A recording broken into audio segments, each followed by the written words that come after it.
thought I'd make a video of my second self-test, just because I feel like it. If I'm going to do this test, it might as well be educational.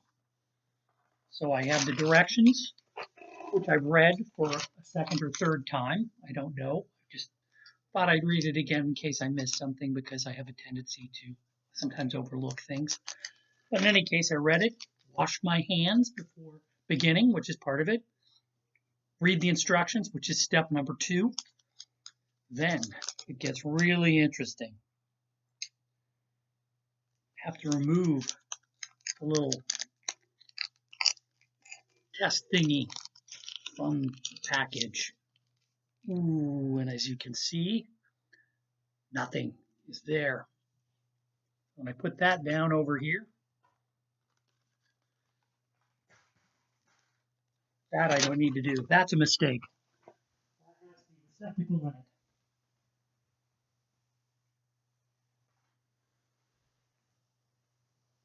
You don't want to do that. Here's the little receptacle.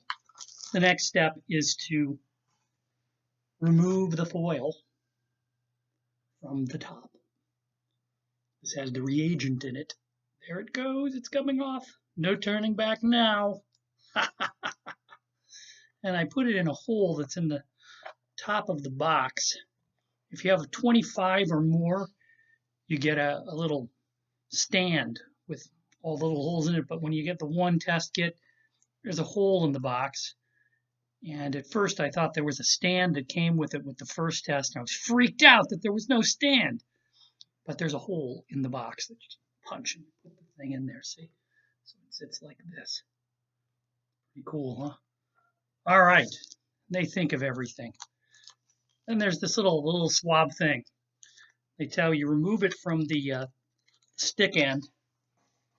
I find myself having to resort to man tool user because I just can't really, start pulling on things, and next thing you know, you break them, and it becomes like a Three Stooges movie or something. I feel like Inspector Clouseau. So I cut it so as not only on video. Usually I'm much funnier physically. I have good physical comedy when I'm alone. That's when I end up breaking things. So there it is. It's out. Now this is the fun part. And if you try this, you just got to get into it, because I'm going to stick it in there like 1/4 to 1.5 inches. And you have to put it in for 15 seconds and do full 5 times around swabbing. So this is really fun. Oh my God, it feels terrible. Fucking hell. Oh man. Hey.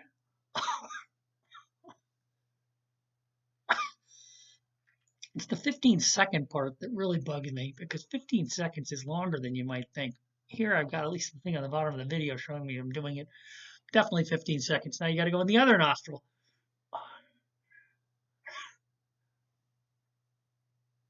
Swabbing around. Oh God, it gets my eyes watering. It's more than 15 seconds. Okay, so we're good. Then you immediately take it, you stick it in the reagent, and then you have to stir it around for 30 seconds. If you stir it around for less than 30 seconds, you may get a false negative. So I'm very thorough about that. I try to stir it around for 30 seconds. I think it's been 30 seconds, but we're going to go a little longer. There it is.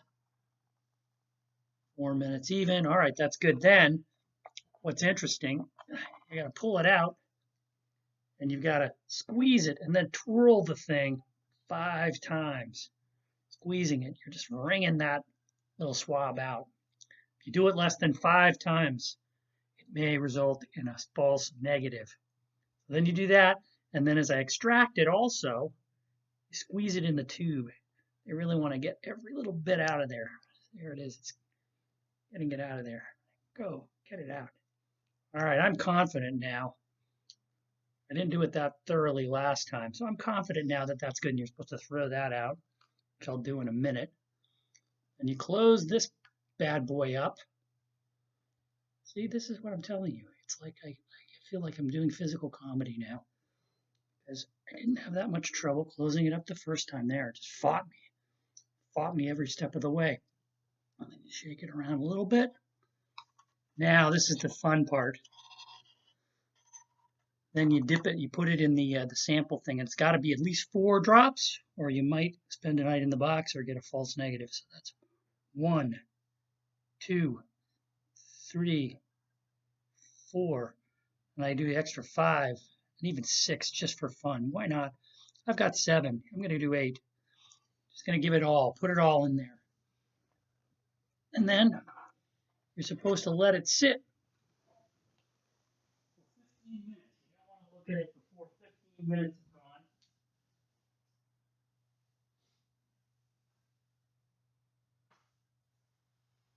Frankly,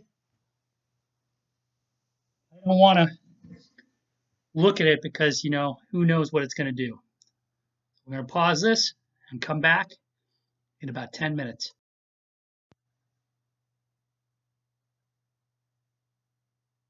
And we're back again, waiting just the last few seconds for the 15 minutes to be up, watching a little football, reading a little bit about how to talk to science deniers as we wait to do our own science, self-inflicted science, waiting for that timer.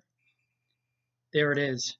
I always put the thing in the other room, at least the 2 times I've done it. I put it in the other room because I don't want to look at it, the watch pot theory. All right, here I go. I'll be right back. And I'm looking at it. Drum roll. And I'm happy to say that the control line is very solid. So that means that the test is valid. And the T line, nothing. But here's the thing. Even if there were a little faint shadow in the T line, even if it's very faint, according to the directions, that would mean a positive test.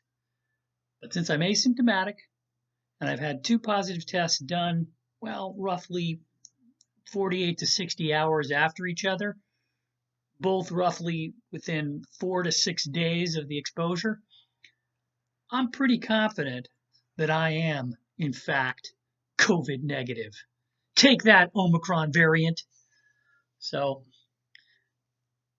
get your vaccines, get boosted, wear your mask, even if you're in there with in a car, closed car, going to get Thai food with a dude who has been with his family who are all getting sick, etc., and then thinks he only has a cold. Looks like I'll live another day.